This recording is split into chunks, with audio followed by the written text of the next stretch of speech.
পুনৰ 1000টা চৰকাৰী পদত হ'ব নিযুক্তি ঘোষণা মুখ্যমন্ত্ৰী ডক্টৰ হিমন্ত বিশ্ব শৰ্মাৰ আজি শিক্ষা বিভাগৰ 41গৰাকী প্ৰাৰ্থীক নিযুক্তি পত্ৰ প্ৰদান কৰি এই ঘোষণা মুখ্যমন্ত্ৰীগৰাকী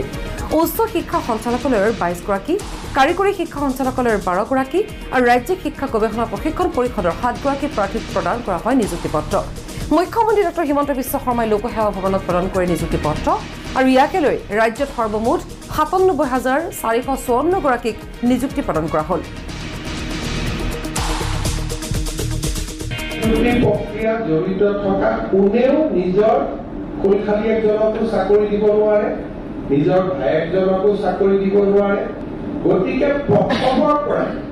স্বভাৱগতভাৱে মানুহে অনীহাদি আৰম্ভ কৰে মেৰিটত নিযুক্তি দিয়া আটাইতকৈ প্ৰত্যাহ্বান আৰু আটাইতকৈ কঠিন কাম যিহেতু আমাৰ সমাজখন পংকিলতাৰে পৰিপূৰ্ণ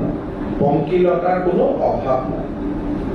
বোকাৰ মাজত পদুম ফুল হয় পংকিলতাৰ মাজত আমি ৯৭,৪৫৪ গৰাকী প্ৰাৰ্থীক নিযুক্তি দিলো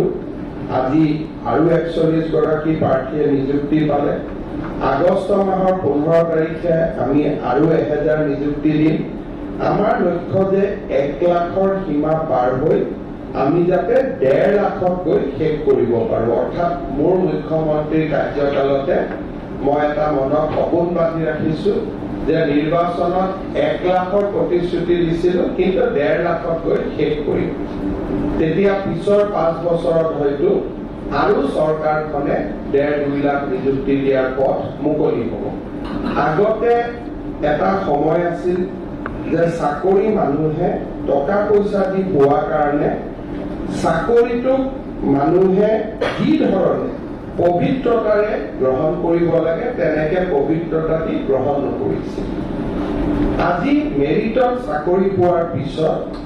আমাৰ নিজৰ কামটো বা আমাৰ নিজৰ কৰ্তব্যটো আমি অত্যন্ত পবিত্ৰতাৰে সৈতে গ্ৰহণ কৰিব লাগে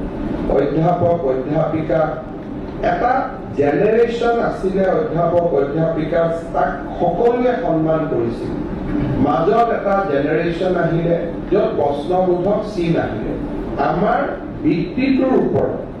অধ্যাপক অধ্যাপিকা শিক্ষক শিক্ষয়িত্ৰীৰ ওপৰত যাতে ৰাইজৰ আস্থা উভতি আহে